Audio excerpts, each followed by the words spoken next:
All right, guys, welcome back to the Squid Talk Pod. Today's episode is sponsored by Level Up, a new interactive social media platform focused on business, mindset, growth, self-development, and networking. So we're excited to be here today to talk about that exactly pretty much.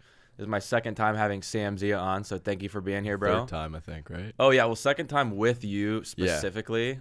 But, yeah, you've been on 3 podcasts now, so you're the most probably the most viewed guest and the most active guest on here. So welcome back. Appreciate that. Thank you all for the support. I'm glad you guys like it. Let's go. Hopefully we'll make this one as entertaining as the past ones since they all did pretty well. So. Dude, I think so. I mean, you've had a fucking crazy year. Like, that's what I want to start this off with is where were you?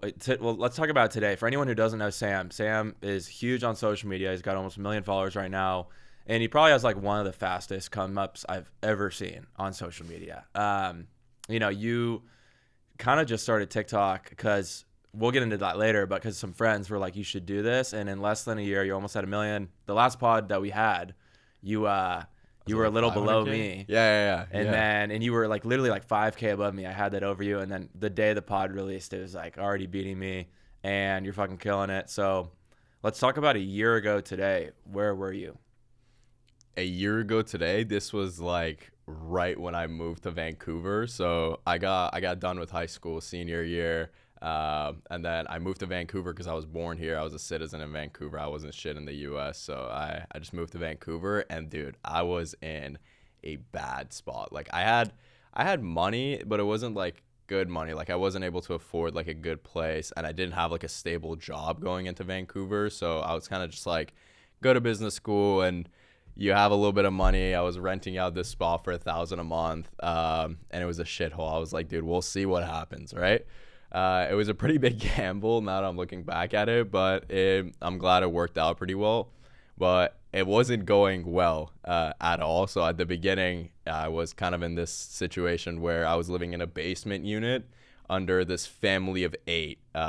And this basement unit was not even supposed to be livable, but they had put like cardboard walls and they had separated 3 different rooms, and I was staying to the right of me was some random 40-year-old guy from like Peru, and to the left of me was another random 40-year-old guy from Cuba. Neither of them spoke English. It was just a very weird dynamic.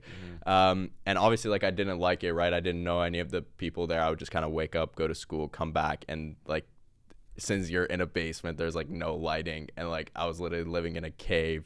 It was pretty horrible, but thankfully it quickly switched up when I was there. Actually, that was when my barber, my homie Lance Baker, he always cut me up and posted my videos on his TikTok. That's what got me a little bit of traction. He was always in my ear with this other kid, Dylan Latham. You guys might know him. He's also pretty big on social media. They would both call me like every day. Like this was prior to me starting an account, and how'd you even meet those guys in the first place? Yeah, so with Lance, it was just at the gym. We would go to the same gym. We lived in the same area in California, so whenever I would show up to my gym at like 7 p.m., he would be there. And at some point I had a homie that would do recording for him, one of my high school friends, and he put me in contact with him, got a haircut.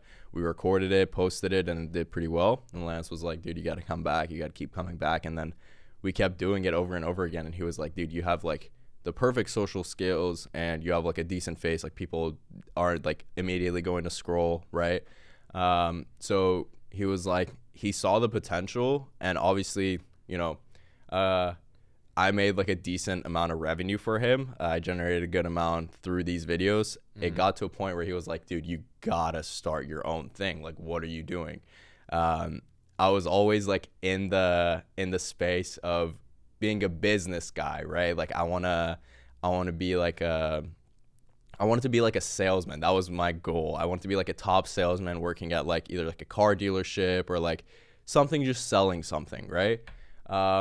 Looking back at it, social media was definitely the right choice, and I'm so glad that I was forced to it, because just like so many other people, I felt so embarrassed to show myself on social media. And it was just like to a point where I was like, there's no reason. Like, I don't even want this type of like fame or this type of job, right?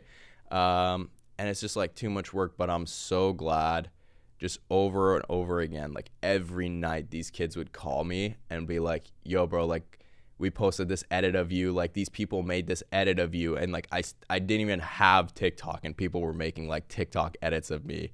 And so basically I was like, shit dude, whatever. And I blew up because of my barber and haircut videos and stuff, right? So I had thought like a good first video would be just how to style your hair, right? So I had just gotten a haircut and I basically did like you do this with the pomade or whatever. And it got like 2 million views. That was like my first video.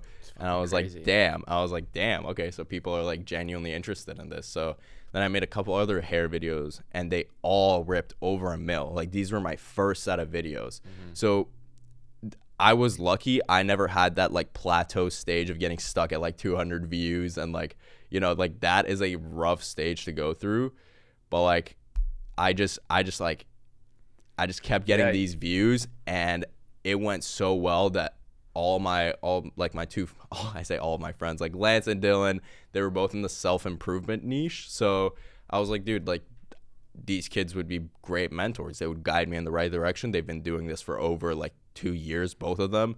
So I was like, dude, this is perfect. So we would get on calls all the time. I would be like, dude, give me some ideas. What do I do? And they would just help me out. And like for content? Yeah, for content. Oh, nice. Yeah.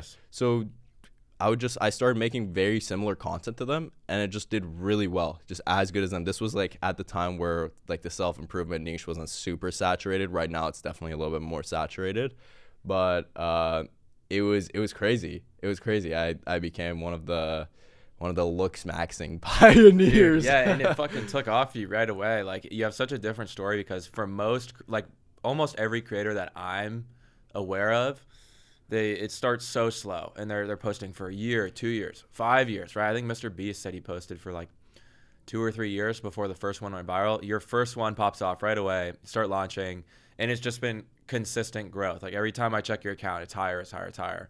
And you're only posting what, like once a day?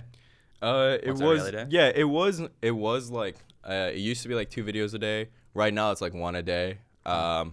It's just that I used to have so much free time, and when I got into it, I was like, damn, I don't have to leave the house to go do work. Okay, I'll just record a video, you know? But like right now, it's just like I have a lot of other things going on in the background. Like I have other businesses and stuff, so it's not like super easy to spend so much time recording. And it's like at some point it gets to a point where like you can't really like give all of your time and attention to something. For sure. And I don't want to make a half-ass video. Like if it's not going to be good, if I'm not happy with posting it, like there's been so many instances where I record a video and I spent like 30 minutes on like editing it, putting text, all that shit. I'm like, I hate this. I hate the idea. Well, let's talk about that actually, because I'm curious, you know, your content, it seems very organic, but it sounds like you actually have there's a bit of work that goes into it. Can you, like, what would your biggest tip be for anyone who's trying to blow up or do something similar? Because you've done it the right way for sure. So what advice do you have for someone out there watching? So with a lot of these people that I see on TikTok is that they heavily edit their videos, right? And if you want to go viral at the start, just for keeping the viewers' retention, like if you don't have a familiar face, I would say like that's a pretty good idea. Like having like a lot of edits, like a lot of images popping up here and there, like interactive captions, like it's engaging, it looks colorful, it looks bright. For me, it's like it's still like everything looks bright, everything looks good, like it's good lighting and all that, but it's just very simple with me just putting up the phone in front of my face and just recording. And it's been like that since the very beginning. It's just very like authentic. I feel like people like the authenticity, and I don't talk weird. Like I don't like talk differently. Well, you're very well spoken. I appreciate. You also have a deep voice. You have a deeper voice than me, and you're like 3 years younger than me, which is fucking crazy. I don't think that's true. But I definitely think that has an impact for sure. Yeah, but you're very natural in front of the camera, which that definitely helps. Like 100%. You see some people trying to make content, and they're very awkward. It's very clear that they not only don't look like they look like they don't know what they're doing, but they act like they don't know what they're doing. Yeah. And you can just kind of like get that vibe from them, and that doesn't make you want to follow someone or interact with them. So exactly. You have to have the confidence first to put the phone in front of your face. And it seems like that came very naturally to you. But I know you were also like you were in door-to-door sales before you did social media.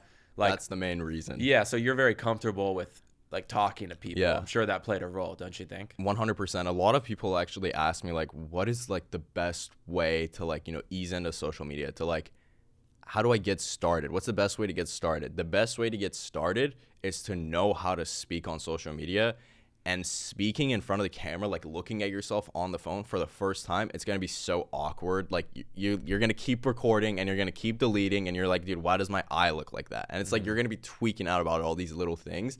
But as you keep doing it, you'll realize it's really not that deep. Nobody other than you notices it.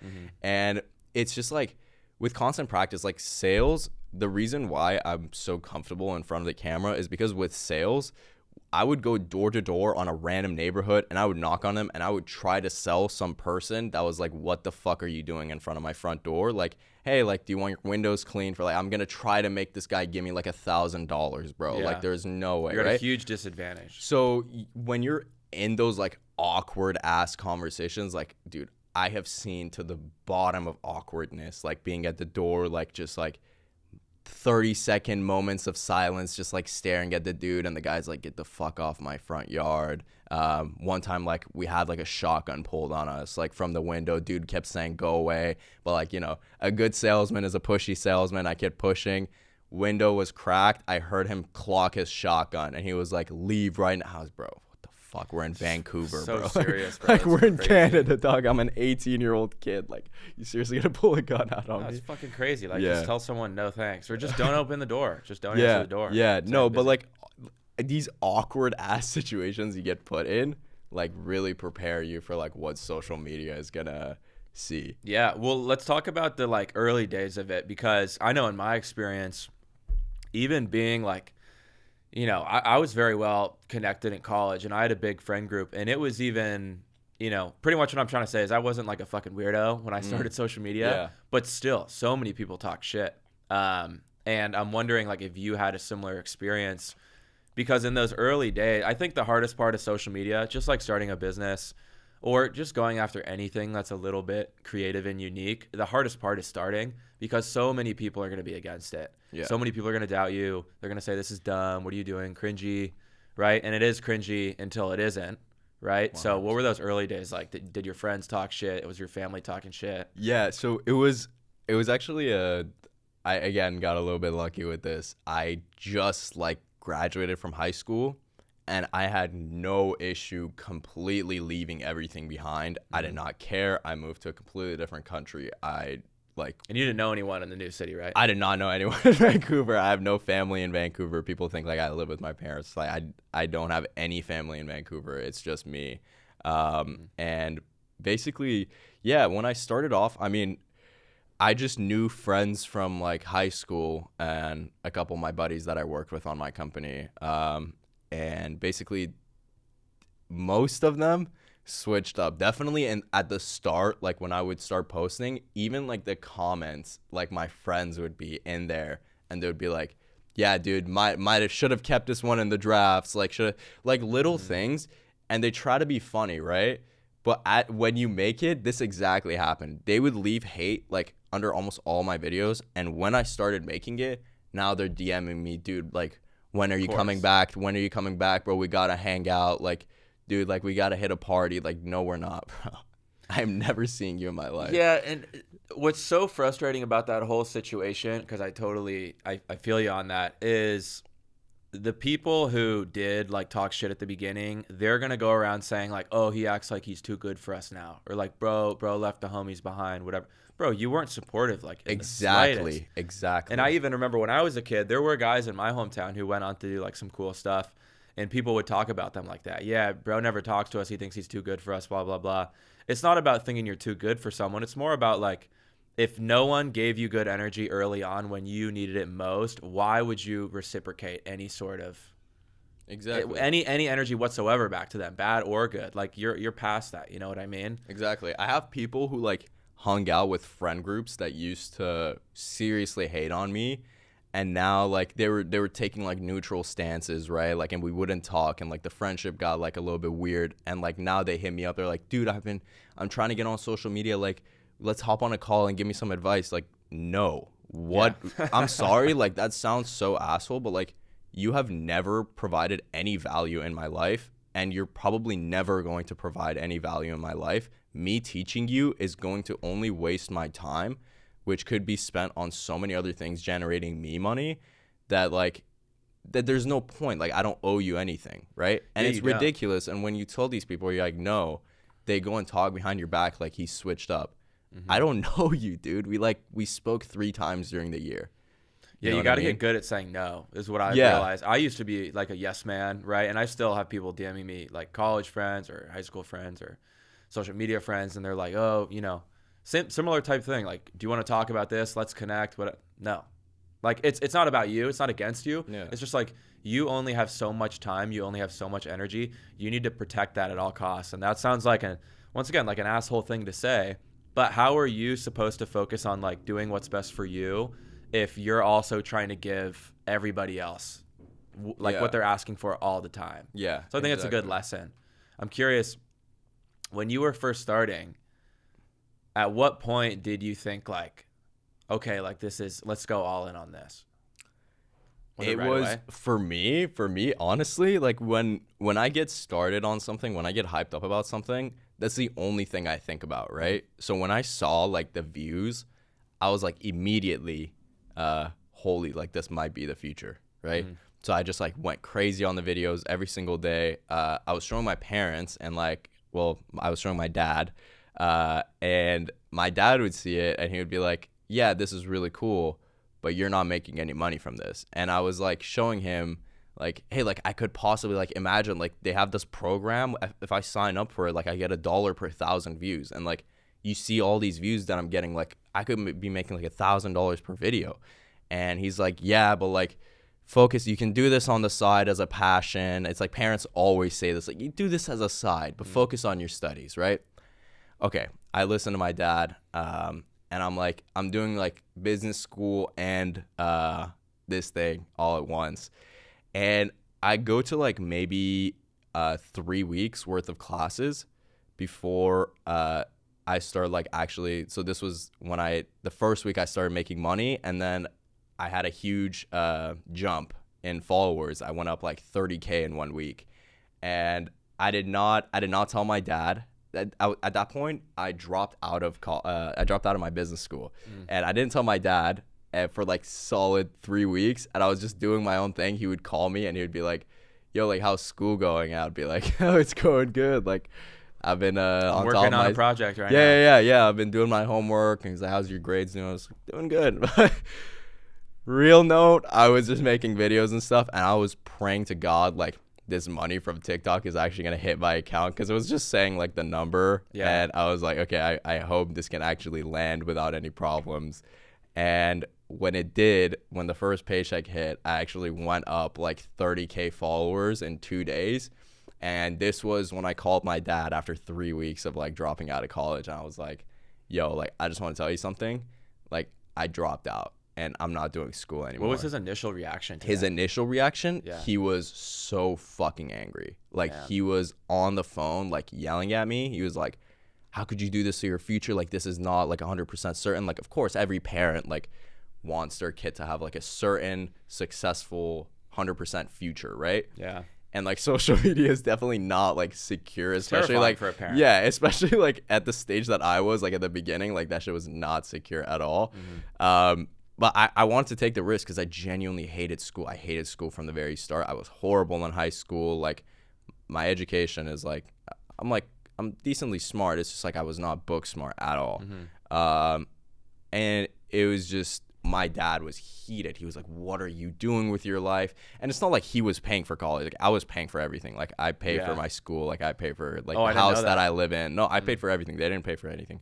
They paid for my high school, obviously. Like, I didn't have money, but yeah, anyways, so I dropped out, and then we're like talking and stuff, and I'm like trying to explain to him, and then I tell him after like 10 minutes, I'm like, by the way, like my account went up like 30K in the past 2 days, and there was like a 10-second pause, and for the first time in my entire life, my dad actually like said something that was like supportive, and I actually convinced him because he's so stubborn.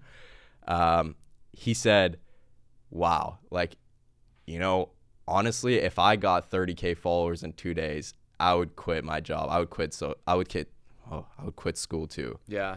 And I Dude, was it's cool that he was able to admit that. I will say, you know, at the end of the day, and we talked about this a little before this, but at the end of the day, your parents just do want what's best for you. Yeah. And you've heard my story. Like I've definitely gone through a lot of beef with my parents and controversy and stuff that I don't talk about too much on social media. But it's not until much later in life that you can like look back on it and be like, at the end of the day, they do want what's best for you. 100%. And you telling them, yeah, I'm going to go drop out of college, like the safest, most secure route, ideally, whatever possible, and pursue social media. It's like telling your parents, like, I'm going to go skydiving for a living, right? It's so scary to them, and they don't understand it at all.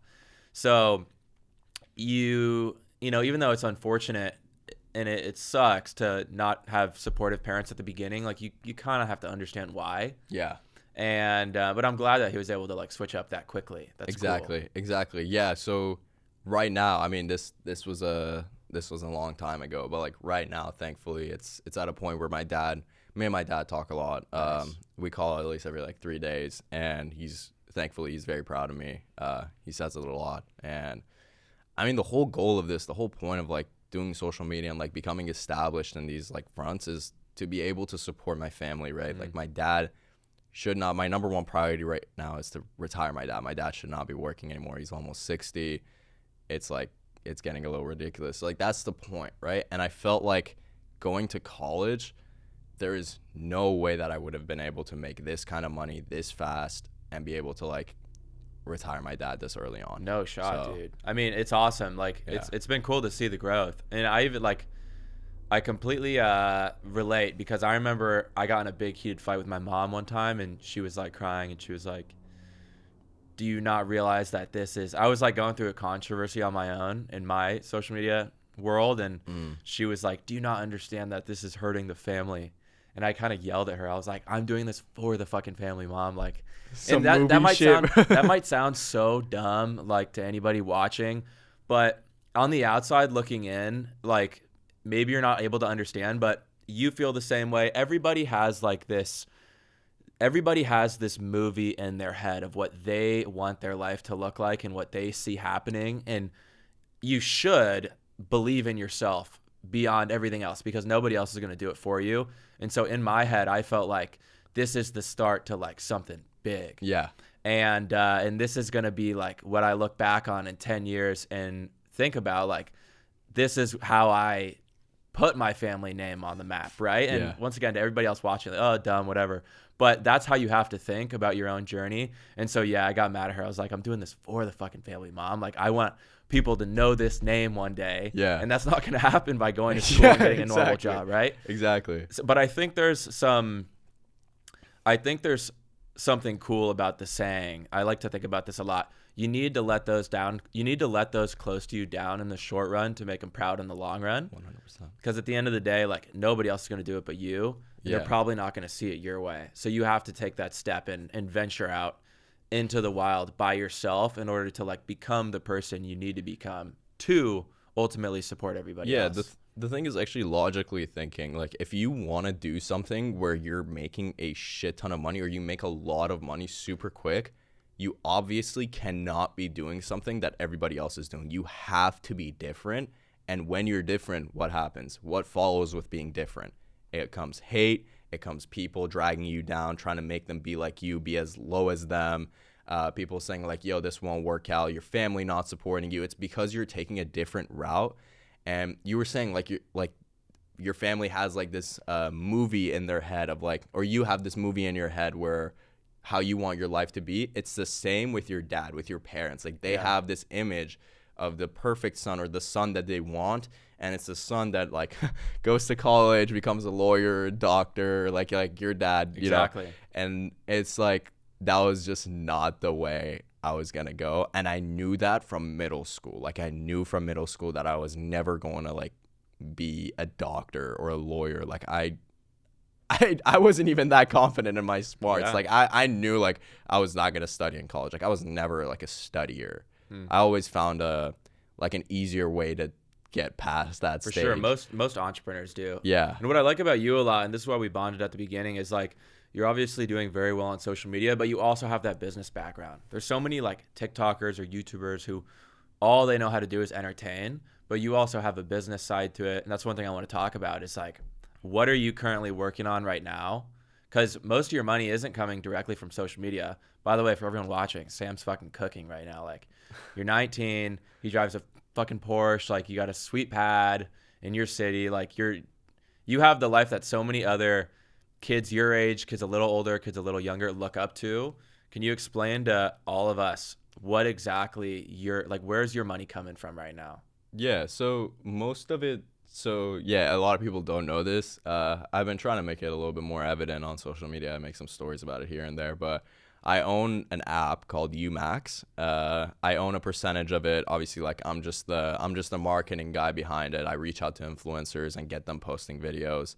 I make videos myself, and then we have another 3 guys on the background that just do coding and stuff. So they're all my buddies. And basically, we started that like, what was it, 5 months ago, about 4 or 5 months ago, and it's funny because you were the reason why I actually started talking to these people, because they reached out to me eventually, and I was like, dude, who are these guys? Some app about Looksmaxxing, like fuck off my DMs, bro. Yeah. Like, what are you talking about? So then you texted me and you're like, yo, these people from this app are like messaging. They're like, they wanna talk to you, and I was like, dude, are they serious? And you said something that like completely changed like how I respond to DMs. You were like, it doesn't hurt to give it a shot, or it doesn't hurt to hear them out, right? And that is 100% true in specific cases, right? Like if the story sounds legit, if the message is coming from a good source where you like open the Instagram and you go, okay, this is legit, right? I would give him a chance. I would hear it out because I want to hear out. I want to get on like a 30-minute call with someone who's doing something innovative, right? The least that I get out of it is a good connection, right? Because yeah, so I basically started talking to these kids and they were like, oh, this is the idea. I was like, cool. They convinced me. I was like, this actually sounds pretty solid. So instead of like doing cash deals or stuff that influencers normally do, I went ahead with like owning a piece of the company. I thought that would be, I saw a pretty big long-term vision with it. So we did a deal like that. So right now that's doing pretty well. I'm getting like I get like monthly payouts out of it. That's sweet. And the craziest part is like, and no credit to me whatsoever, but these, yeah, like he said, these kids originally hit me up and I was like, I don't think I'm the best guy for this. Referred him to Sam, and now Sam is, you know, like it's going very well. I think a lot of people would be like jealous or envious or like that could have been me. I'm just happy for you, dude. I think it's fucking awesome. I appreciate it. And yeah, like it's pretty crazy that like one little thing like that, you know, you saying yes to that opportunity has now like opened crazy doors. Yeah, it has. And then obviously, so other props than to you for like taking it on. Thank you. I appreciate it. Yeah. I mean, I also do like other things. So Umax is it's a solid portion of my income, but then also like TikTok, a lot of people don't know, like people think like, oh, TikTok doesn't pay you or something. TikTok pays decently well. They used to pay a lot better. They're getting a lot better now with the new program coming out of beta version. They're raising your RPM, but I also get paid like per views. If your video's over like a minute long, you get paid like $1 per 1,000 views, or like however much, you know, TikTok sets for you. And then other than that, it's like TikTok shop promos. I don't work with brands. I don't work with like random brands. Like I won't do a video unless like it's a homie's brand or it's like a really good brand that I know. Like the only brands that I've worked with are The Ordinary. That's about What about, did you work with Top Shelf at all? I did, yeah, but those are homies, right? Like those are my friends. Like they fly us out to Austin, all over the place, and we just hang out with them and stuff. So it's like, you know, if we're friends, like I'm gonna plug your stuff, of course, because it's like it goes hand in hand, right? You plug my stuff, I plug your stuff. We're homies. It's like that. But I don't like working with brands that are. I feel like it's a big risk, because if you really don't know the people behind a brand and you plug stuff for them, and the brand turns out to be shit, your image is cooked. For sure. Right? Like you lose that portion that you just converted into like buying whatever product you were trying to sell, right? And that's one thing that so many like influencers or creators don't understand is they might see like a big check opportunity. Oh my God, this brand wants to pay me $10,000, $20,000 to make a video. You need to think long term. Like, sure, that money's awesome, but like, is that, you know, you made such a good business decision taking a piece of this company, and now it's the payout is like so much more than you could have possibly gotten from a pay per video type of deal or a pay per views type of deal. So that's just, you need to shift your thinking to look at business deals that way if you're in a position like Sam. Yeah, a lot of influencers, like my job is like reaching out to influencers, right? Yeah. There's a lot of influencers that like don't even think about a brand deal. They just say yes just because they see the money, right? And it like doesn't match with their content. They don't perform, and it's not good for either side, and it just like kills their channel. People think like promos are just promos, but dude, promos, if something goes wrong, promos are a huge risk that people with a platform take. And that's why like I always try to do like background checks and make sure like the company's legit. Like The Ordinary, like I used to use their products before they even reached out to me, right? I made a video and they were like, holy, like you used our TikTok shop and the video converted so well. Like we want to get you on a brand deal, like get you like posting twice a month and get you on a solid salary. And I was like, cool. So I did that. That was very good. That was a big help. And then I have my other brands. Myself, I have like a skincare brand. Not really super big on it anymore. It's like it runs in the background. We still sell products and stuff. It's just I'm not very involved in it. Same with the clothing brand. We have people posting about it. I post about it once in a while. Again, not super involved in it, but it's bringing in decent money. So you have all these brands that are fun and all these businesses and sales channels that are funneled through social media. Which is cool. Yeah, but then I also try to keep if you scroll through my social media, you'll notice that it's not like I'm constantly pushing products. I'm actually just like giving tips and advice. But it's like when you genuinely like see a video and you like the person, you'll go out of your way to do your research and see like what this guy uses. What does this guy like? He looks like that. Like what does he use, right? I have like a section in my link tree that says like my products, right? That has the highest links, that has the highest clicks, right? Yeah. So people really want to see when you start doing social media, people look up to you and people like genuinely want to be you. Just not like horrible. Like if you're a good example, it's not bad, but you know, it's just like that. And I think it's a pretty good way of funneling in, guiding a community into the right path, and then also, you know, I mean, people trust you because your content isn't salesy. It's not you know, shoving products in your face like you said. I think that's important. I think that's something that, you know, a lot of other creators need to do better. Let's talk a little bit about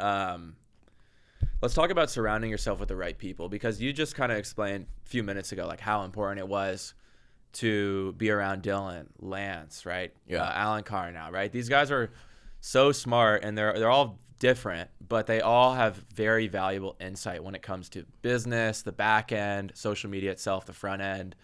And, you know, like they, you know, you just said that you're hitting them up, asking them for advice. Like, I think a lot of people are obsessed with this idea of being self-made and doing it all on your own. There's nothing noble about that whatsoever.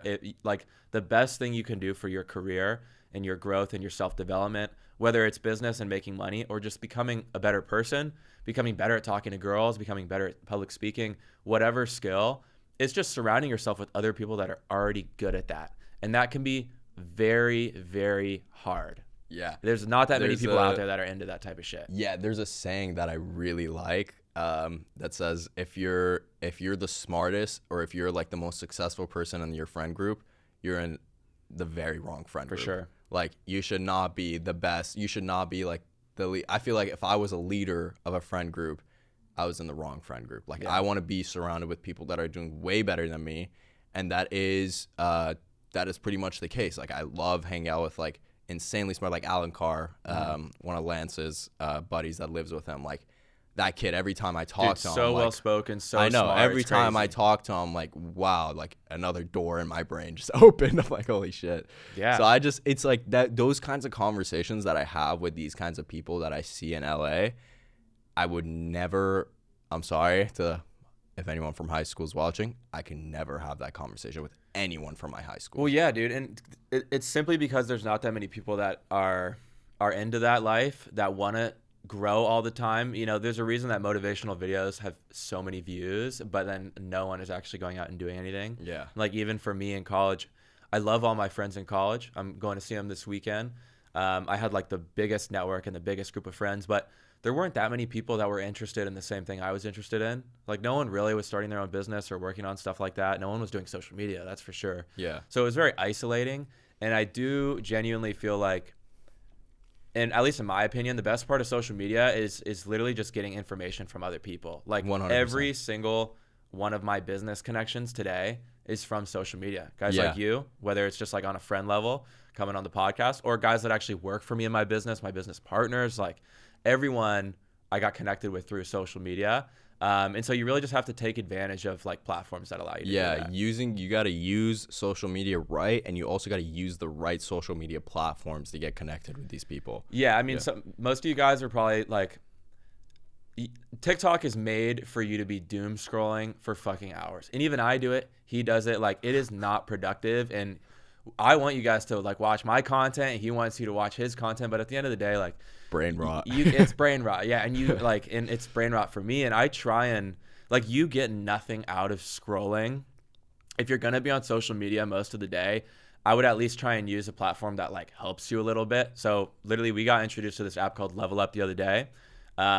Sick app. That's what we talked about at the beginning of the podcast. And that's why we ended up reaching out to the founders and like connecting with them, because even though these guys are pretty young, what they're trying to do is really fucking interesting. And they're just essentially like giving you an outlet if you're interested in growth, if you're interested in business and development, to like meet other people that are also interested in the same thing. Yeah. Because there's not, you have apps like Instagram and TikTok that pretty much just feed you entertainment, but there's really no way to like utilize that to meet the right types of people. Exactly. There's no actual value that comes out of it. But like, yeah, I've heard about it. I actually used Level Up for a little bit. And when I was scrolling through, like, it actually has pretty decent content compared to TikTok. Like, when you scroll through TikTok, it's just constantly memes. And I try to convince myself, I'm like, I'm just getting video ideas. Like, I'm trying to convince myself this is good for me. But like, realistically, I sit on the couch on TikTok for like 3 hours some days, and I'm just like, I get up, I'm like,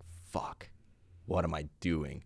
And I wish I could just like do something else. Like, if I'm gonna doom scroll, like, dude, chilling and like sitting on the couch is fine, but like being on TikTok, I think, is what is hurting my brain. Yeah, like, and at the end of the day, like, we're not it's saying like it's like the difference. Yeah, it's like the difference between sitting down on the couch, going on TikTok, and like reading a good book. Yeah. Right. That's the difference. Yeah, and we're not even saying like stop using social media, don't use TikTok, because like at the end of the day, that's just not going to happen. It's addicting, and the reason it's so successful is because it's so good at what it does. But at least spend a little bit of time on some other platforms, and like, you know, it's like if you're gonna go out and like party like crazy, try and do something productive in the day. If you're gonna, you know, go play video games for a while, I talk bad on video games all the time because I genuinely think once you're 18 plus, like, it's a waste of time. Agreed. But if you're gonna play video games for a couple hours, that's fine. Just make sure you're doing something productive before. That way you're at least not wasting your entire day. 100%. And you know, there's so much opportunity out there to meet good people, to network, to put yourself ahead in life. It's really not that hard these days. There's so much information on YouTube, business content out there, and at the end of the day, like, it's there if you want it. And so for anyone watching this video who looks at like Sam or me, and you're like, I want to do the same thing, you can. You don't have to pay a lot of money for it. You don't have to buy a course. It's all out there for free. You just have to like actually try and find the information. Tap into the right community. One of the main issues that I had with starting off on social media, or like this whole entrepreneurship, like having your own business, right? Working for yourself.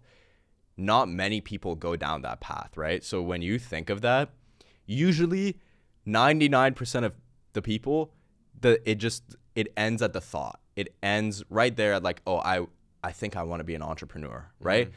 It's because they don't have anyone around them that's like down to like do any of this stuff, right? Like with Level Up, they have like the local feature where you can like talk to people around you. Yeah. That's sick. Like if I had that kind of thing when I just moved to Vancouver, I could have hit up people like in my area with like, dude, are you an editor? Right? Because there's all kinds of like all kinds of people on Level Up to do different kinds of internet money things, right? So it's like you can find anyone with like any online skill. Like if you want to start a clothing brand, if you want to start like a podcast, like whatever you want to do. If you need editors, you can find all of that because these are all entrepreneurs. I didn't think of it like that. I just thought of it as like kind of like good business content and stuff, but that's facts actually. That's interesting because it's so like when you're at our level and you have somewhat of a platform and you can reach out to someone and DM them and be like, hey, let's connect. It's not that hard because you have an outlet to do it, right? We have somewhat of a presence, but if you're new on social media, it's hard to get a hold of people. That way, if you use something like this, you can actually like connect people that are on your level. And I just feel like, I don't know, you can try and do everything on your own once again, but all of the decisions that I've made over the past, I would love to think I'm a really smart guy, but all of the decisions that have happened in the past year or so that have put my business into the next level have been pieces of advice I got from someone else. We talk about our friend Alan Carr last night. This kid's 19, crazy successful, right? Super fucking smart, knows exactly what he's doing.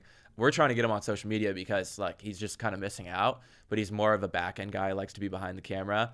And he gave me a piece of advice at dinner last night that like I just couldn't even believe that I hadn't thought of yet. And so hopefully it works for the business, but you will learn so much more quickly from someone who's already done something you're trying to do than trying to fire shots hoping they hit on your own. Exactly. Yeah, they always say talking to someone who has experience in your field is like so much better than just going out and trying to researching it. So just find a person to talk to. And it's not that they'll always give you the time, right? Like if you want to come to me and you hit me, you want to start like an exterior cleaning business. I have like a bunch of kids that do this.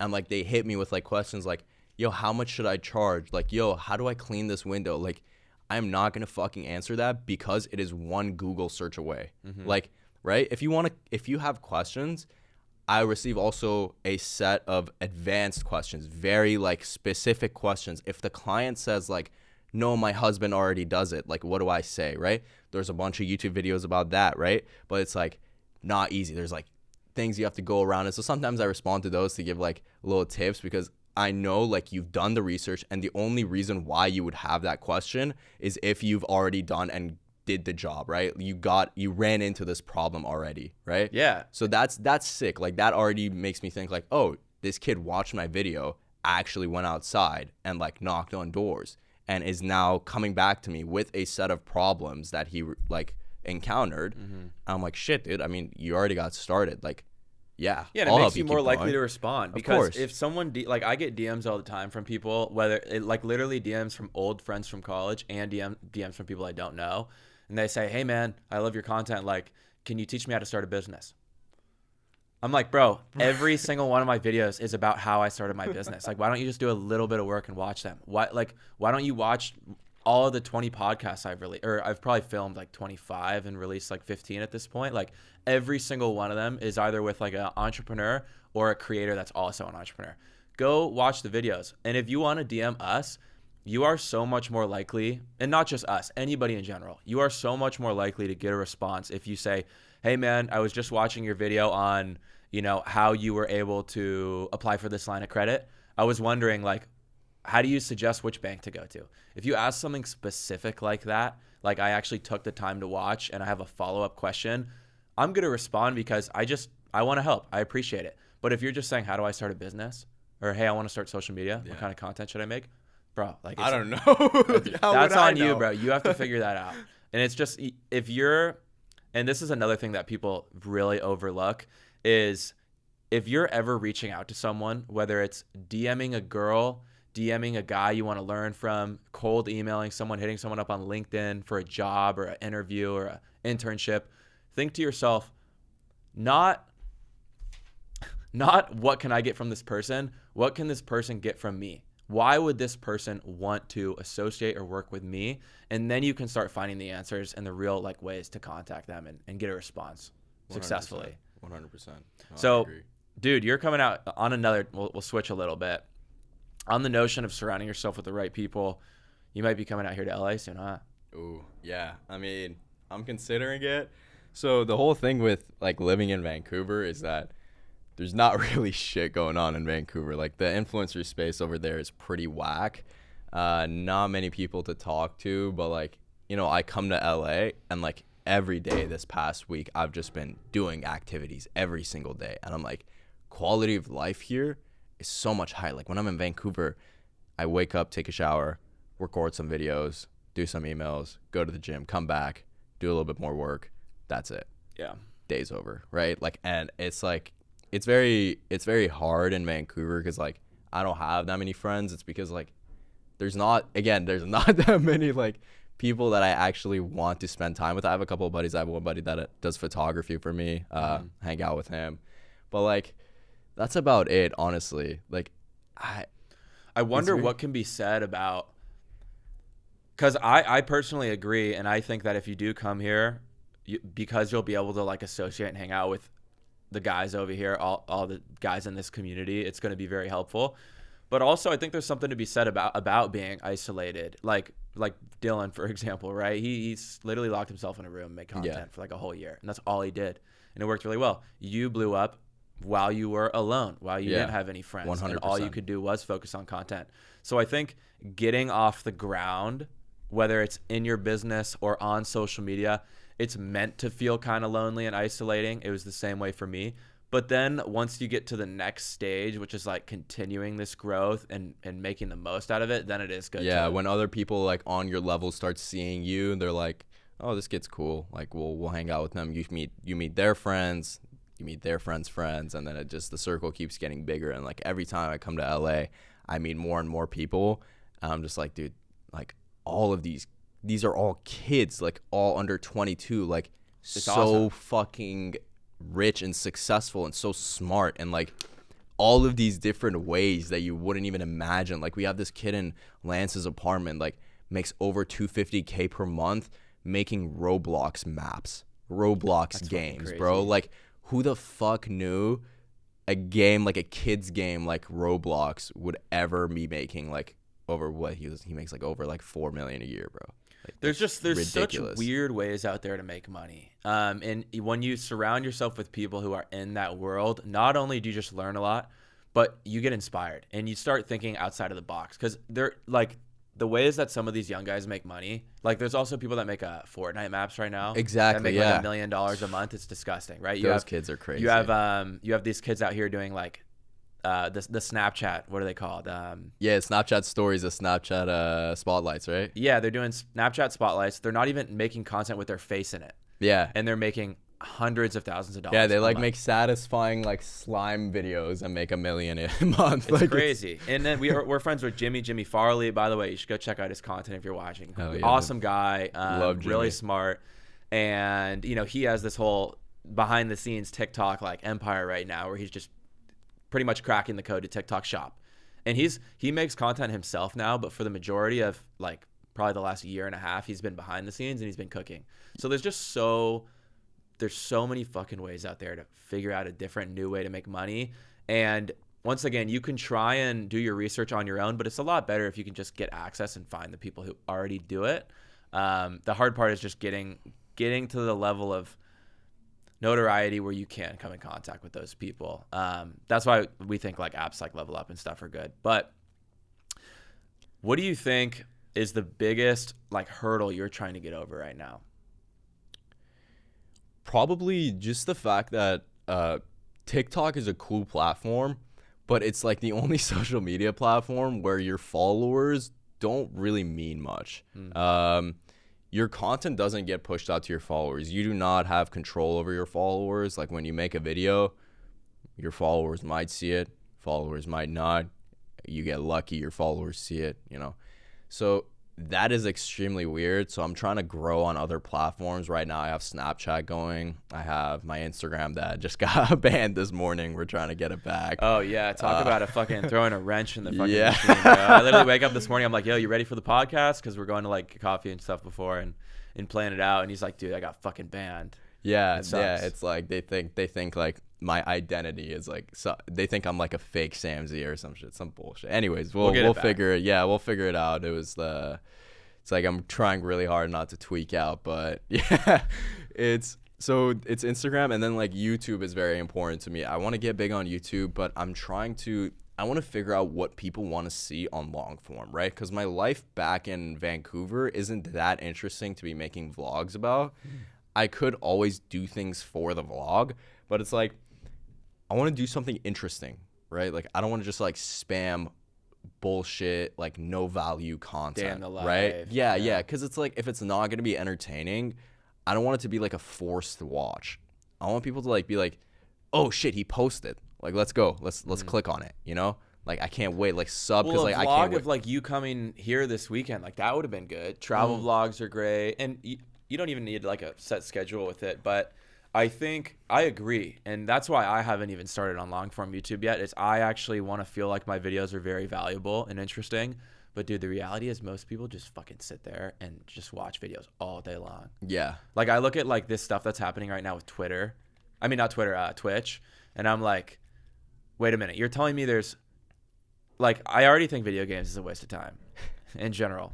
You're telling me there are millions of fucking guys who just sit and watch other dudes play video games for hours. Like good on Sketch and Jinxie and all these other guys that are making bread, cooking. Like fucking go you. That's awesome, bro. And I think I applaud that. But the fact that there are millions of guys out there that are just watching, you're not even playing the video game yourself. You're watching somebody else play a video game. They're entertaining. Crazy. You can't lie. You can't. It's like watching. I don't know if you watch sports or not. I don't. I don't watch sports, to be honest. I don't either. I don't watch sports. I don't really play video games. I don't really watch much entertainment. But like, dude, you gotta. When I was a kid, I was like so into like watching these YouTube videos of like other people playing games. Like, I can understand, but like, it's so funny looking at it. Like, this guy is doing the exact same thing that you do every single day, but he's making like $1 million a month off of it. Mm-hmm. You know, so like, what's the difference between you and that guy? I don't know. I think for most people, watching YouTube videos, playing video games, watching sports, I think it's all the same thing, and it's kind of like a breath of fresh air. It's like distraction from the real world. It's like a breath of fresh air, a distraction. And, you know, I don't want to sound like that guy that's like, you know, you're a loser if you do that and you need to do this. I'm not going to say that because I get it. I used to play video games all the time. I used to be the biggest fucking nerd. I used to love sports, and I'll still watch every once in a while. But my only advice for anyone watching is if you can find something that you're so passionate about, that you love doing so much, to the point where you don't need to get that breath of fresh air from those distractions because you love your work so much, that is the ideal life scenario. Like, I barely go out, right? My roommates, they're both really smart guys, and they work their ass off, and they make good money, and they work for good companies. But all the time they're going out, and they're like, bro, why don't you come out with us, bro? Like, you know, you work too much. Like, you got to live a little bit. And I'm like, dude, it's not that I like can't go out because I have too much work to do. It's that like I don't want to go out because I fucking love the work I do. Yeah. And it's so fun. Like, it's just, like, sure, being rich sounds awesome and being famous and all that sounds awesome. But at the end of the day, like, I just do this because I love it. I do the podcast because I learn a lot from talking to guys like you. I learn a lot from my own business. And that's why I try and encourage entrepreneurship. It's not so that all these people can go get rich and escape the 9-to-5, like that common, you know, saying that everyone, you know, preaches, like you're a loser if you work a normal job. It's not like that. I just want people to find something that they really enjoy, because when you do enjoy your work so much so to the point that it doesn't feel like work, then you don't need to distract yourself with the other, you know, kind of ridiculous things in my opinion. It's kind of a funny story. I want to just throw it out there. It was one of my buddy's birthdays. This was the last time I ever went to any kind of club. This was like 4 or 5 months ago. And I got invited to my homie's birthday. He went to a strip club. We got a table, and it's like my first time. Yeah, in Canada. It was like my first time at a strip club. I didn't want to go. I get there, the most awkward shit. Like, the floor is filled with a bunch of fucking losers, right? Strip clubs are fucking gross. And yeah, I'll die on that hill. Dude, the whole vibe of like being in a strip club, like this is so like out of like the podcast. I think it's really funny. Like, seeing other girls like walk around and try to seduce guys. I look at it, I'm like, this girl fucking hates this guy. Like, why is she being all touchy and shit? Like, it's so fake. It's so obviously fake. And like, just to take the dude in the back for like $100 for like 5 minutes to give him blue balls, and it's like, these are the type of people that are like running society, bro. Like this is the type of person I'm competing with. Yeah. And like it makes me happy, but it also makes me like I never want to go to a fucking club. And that was the last time I went to a club. That was I think like the 5th, 6th, and the last time that I went to a club. That was like the end of it. I looked at the people around me and I was like, holy shit. And like the entire time I was itching to get back home. Like first of all, I didn't want to be there. Second of all, I just wanted to be by my computer and doing like something that just calms me down, like my work. Like whenever I'm like doing my job, I have a lot of stress when I'm not doing my job. When I start getting on work, I always feel like I'm falling behind, even though when there's like not much to do, but like I still just like get work done. I feel the same way, unless you earn it. Like, you know, like I'm going to Coachella, not this weekend, but next weekend. But I didn't go out for the 3 or 4 weekends before that, right? Like, if you earn whatever reward you're giving yourself, not only do you feel much better about it, like confidence-wise, like I'm not wasting my time, but you enjoy it a lot more. If you work your ass off and you don't go out for 3 weeks and then you go on a big trip with your friends, that trip is going to be so much more fun because 100%. You're like, dude, I fucking earned this, as opposed to like going out every weekend to escape or whatever. Escape your reality. Exactly. Yeah, no, and it's like this is more aimed towards like the people that go to clubbing like twice a week. Like Friday night, what's the motive? What's the motive? Is that what they say? Saturday night, yeah. Saturday night, what's the motive, man? It's like, bro, go home, bro. You got a wife and kids. Or like that's crazy. And people 50, will do it until they're old, bro. And I don't know. We probably sound like dicks saying this, but at the end of the day, it's genuinely because like it's not to make anyone feel bad. It's just to say like we have been fortunate enough to essentially find our. I went to U of A. I went to the biggest fucking party school arguably in the country. I went out 3 times a week. I was out till 4 a.m. I've done pretty much every drug. I partied every single day. Like, and don't get me wrong, it was so much fucking fun, but I've gotten that out of my system, and now that I can see the other side of that, like not drink. I'm not fully sober, but I barely drink. I barely do any drugs or like. I've pretty much given that life up, except for when I do go on like big trips and stuff. And it is so much more fun, and you feel better physically and like mentally. You're proud of yourself. So it's not to make anyone feel like shit. Yeah. It's just to say like, I've done both things, and this side is so much better. And I encourage you guys to, lock in for a little bit and figure your shit out because it's worth it. Yeah, just for transparency, same thing with me. Like during the high school years, towards the end of 11th grade, and like throughout like the first part of 12th grade, dude, I was just like at parties every single weekend. Like I was like hitting up people like, yo, is there a beach party sometime in the middle of the week? Like, dude, it was at a point that I had genuinely nothing to do. Like I wasn't working towards like junior year, and like at that point, like it's fine because you don't know better, right? Like I could never be mad at my 11th grade self for going to parties every single like weekend because I legit didn't know better, bro. And everyone around you's doing it too. Everybody around me's doing it, and like all the cool kids are doing it, and all the people that are pulling the girls are hitting all these parties, right? And it's like these are the people like I wanted to be friends with, like the cool kids, right? But it's like you realize right after high school, all of these kids are fucking losers. Like I'm sorry, like the kids that would like make fun of me and like kick me out of parties and like beef with me at parties and shit are hitting me up right now, and like, dude, congrats on the car, bro. Like congrats on the house, bro. Yeah, that's crazy. I mean, that's just how it goes. And one thing I will say, because we're gonna wrap it up here pretty soon, is that if you're going to try and go for this kind of different life and like really try and build something cool, you know, this is kind of overused, this saying, but there really is going to be a period of loneliness. I went through it right after college. Like I didn't go out at all really for a while.